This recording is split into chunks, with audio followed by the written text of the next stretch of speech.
Olá, alunos do nono ano, iniciando com vocês a nossa quarta semana do PET Volume 2. E esta semana nós vamos trabalhar a economia global e o aumento do desemprego, né? Nós já vimos a questão da globalização, que é essa relação mundial, cultural, que existe, né, entre os lugares.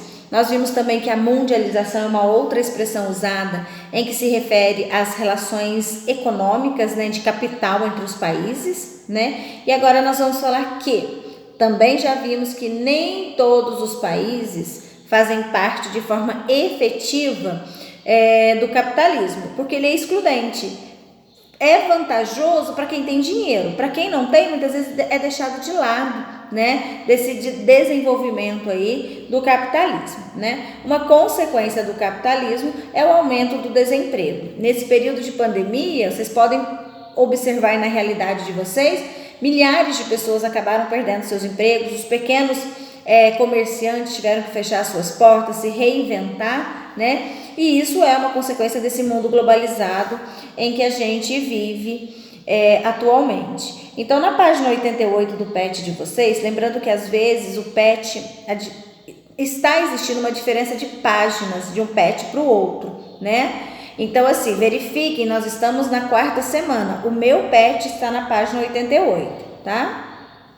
Então ele traz um texto falando aí das atividades que acontecem nesse mundo capitalista, nesse mundo globalizado em que a gente está inserido, querendo ou não, nós fazemos parte dele, né? Que é marcado aí pelos avanços tecnológicos, pelos avanços no meio de transporte, nos meios de comunicação, né? E ele vem falar dos vários tipos de desemprego que existe dentro dessa economia globalizada. O primeiro é o desemprego estrutural, né, que é o que a gente fala que substituição do homem pela máquina. Todo o trabalho que demandava muita mão de obra humana foi substituída pelas máquinas, né? Depois nós temos o desemprego conjuntural. O desemprego conjuntural é aquele desemprego que acontece por um determinado período, por um determinado motivo. É o que a gente está vivendo agora por causa da pandemia. Por causa da pandemia, muita gente teve que fechar suas portas e milhares de pessoas foram demitidas, né? As vendas diminuíram e, consequentemente, a produção também teve que ser reduzida. Então, esse tipo de desemprego a gente chama de conjuntural. Ele é momentâneo, certo? E aí o desemprego, ele tem aumentado significativamente, não só no Brasil, mas em todos os países, né, do mundo. Milhares de pessoas tentam se reinventar, né? E aí a gente tem o que a gente chama de trabalhador informal. É aquele que criou seu próprio negócio, que muitas vezes não contribui com a previdência, né? E se ficar doente ele não recebe, não trabalha, só recebe se trabalhar, né? São os autônomos também que a gente fala, certinho? Começando as atividades de vocês, na página 89, nós temos duas questões de marcar X, ou seja, de alternativa, né? Então, vocês vão marcar a alternativa correta que justifica o tipo de desemprego citado no texto. Só uma alternativa. A questão 2 está falando sobre o mercado de trabalho, né? E tem aí um outro tipo de desemprego, né? Que é aquele que é a substituição aí, né? Que é chamado de cíclico ou conjuntural, tá? Então, vocês vão marcar a alternativa que está relacionada a esse tipo de desemprego. A questão 4 é uma charge, né? Bem interessante, né? Essa charge aqui. É interessante que vocês prestem atenção, né? Porque tem várias pessoas sentadas, né?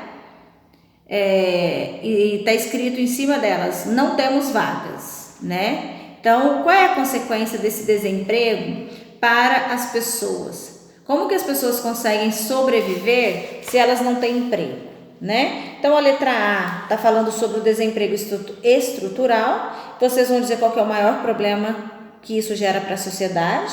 A alternativa B, vocês vão dar exemplo desse tipo de desemprego aí na nossa sociedade, ou seja, vocês vão dar exemplo do desemprego conjuntural e também do desemprego que a nossa sociedade é marcada. Então, são exemplos de desempregados, tá? A próxima questão, vocês têm 4 imagens e vocês vão falar o que diferencia o trabalho dessas pessoas. Na questão 5, vocês vão falar quais são a vantagem, né, de substituir o homem pela máquina, né? E para quem que essa substituição é vantajosa. E a questão 6, na opinião de vocês, qual é a principal desvantagem do processo citado na questão anterior com relação à substituição do homem pela máquina? Vocês concordam, não concordam? Qual é a vantagem, qual é a desvantagem disso? Certinho? Com isso, nós finalizamos mais uma semana do nosso PET, né? Espero que estejam realizando as atividades. Lembrando que as atividades têm que ser enviadas pelo Conexão Escola. Os outros meios de comunicação não são oficialmente reconhecidos pelo Estado, certinho? Boa semana de estudo e qualquer dúvida, estamos aqui para ajudá-los.